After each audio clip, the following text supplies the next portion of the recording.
2단원 각기둥과 각불입니다. 이 단원은 계산보다는 생각이 중요한 단원이에요. 오늘은 종이를 접지 않고도 쉽게 입체도형을 머릿속에서 만들어 볼 거예요. 자, 이제 교재로 가서 알아볼까요? 자, 이번 시간에는 각기둥에 대해서 알아볼 거예요. 자, 각기둥이라고 하면 우리가 여기서 기둥이라는 말 있죠? 기둥은 우리가 집을 질 때도 집이 쓰러지지 않게 양쪽에 세우는 거 있죠? 그럼 기둥의 모양은 위아래가 전부 이렇게 똑같게 올라가야지 기둥이에요. 그래서 자, 여기서 이제 입체 도형을 기준으로 해서 분류를 해볼게요. 먼저 서로 평행한 두 면이 있는 입체 도형을 찾으래요. 자, 평행하다라는 건 뭐죠? 우리가 끝없이 늘려도 만나지 않는 거죠. 그럼 그렇게 돼 있는 면이 이 면과 이 면이 평행해요. 이것도 평행해요. 얘도 두 면이 평행. 얘는 이쪽에 없네요. 그럼 얘는 아니고요. 얘도 평행하죠. 평행, 얘도 평행해요.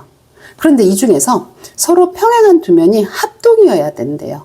합동이라는 거는 모양과 크기가 같아서 포개었을 때 완전히 겹쳐지는 도형을 합동이라고 하죠. 그럼 합동을 한번 찾아볼게요. 자, 여기 합동. 똑같아요. 요것도 똑같아서 합동. 얘도 똑같고.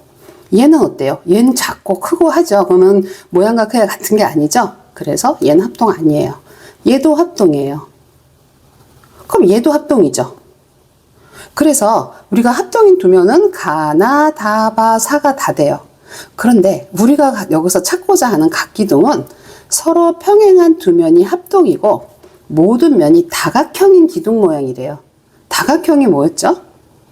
다각형은 선분으로만 이루어진 도형을 다각형이라고 하는 거예요. 그런데 여기에서 다른 건 다 선분으로 이루어졌는데 이 사는 어때요? 원이죠.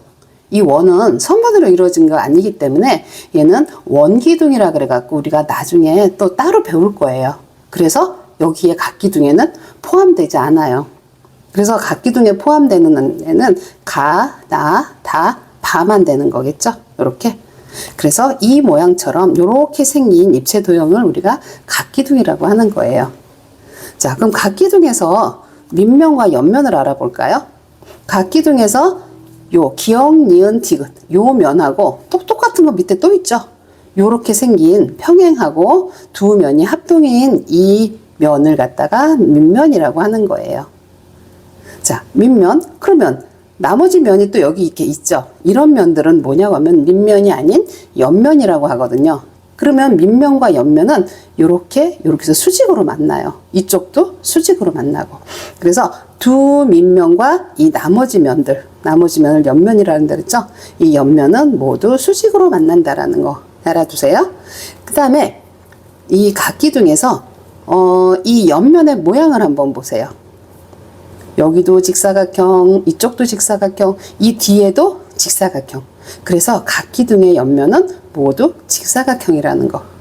거기까지 알아두고요. 이제 우리가 각기둥에 이름이 있겠죠?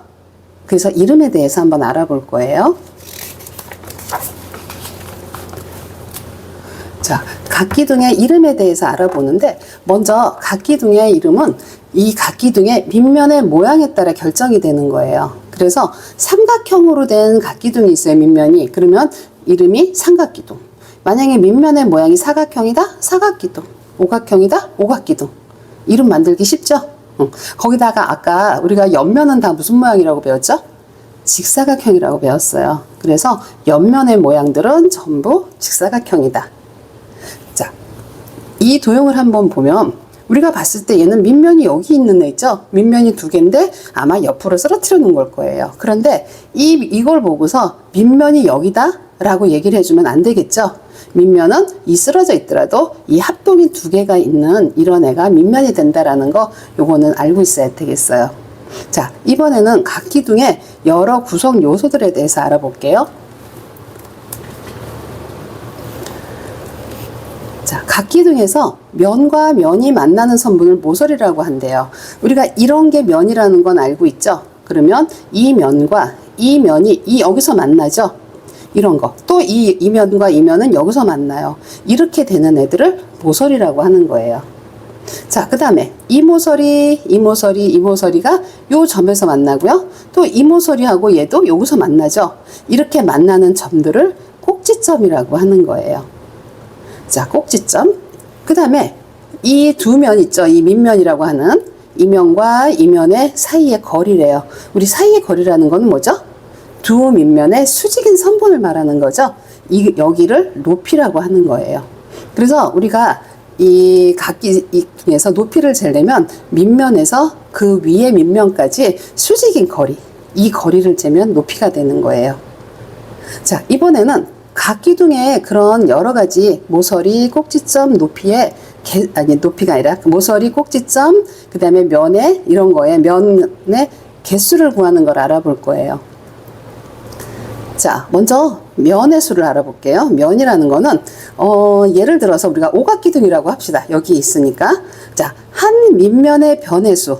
예를 들어서 오각형이냐 그냥 몇각형이냐가 중요한 거예요. 그러면 예를 들어서 오각형이다. 그러면 변의 수가 몇 개예요? 하나, 둘, 셋, 넷, 5개죠. 그러면 면의 수는 이 밑면에 변의 수만큼 옆면이 생기는 거거든요. 그러면 면이 5개에다가 밑면이 2개가 있죠. 그래서 요 2개 밑면을 더해주는 거예요. 밑면을. 그래서 우리가 이 변의 수가 5개에다 2개를 더해서 7개가 되는 거고요. 자, 모서리 수를 해볼까요? 모서리는 아래에만 하나, 둘, 셋, 넷, 5개가 있어요. 자, 그럼 위에, 그 다음에 아래에도 5개가 있겠죠?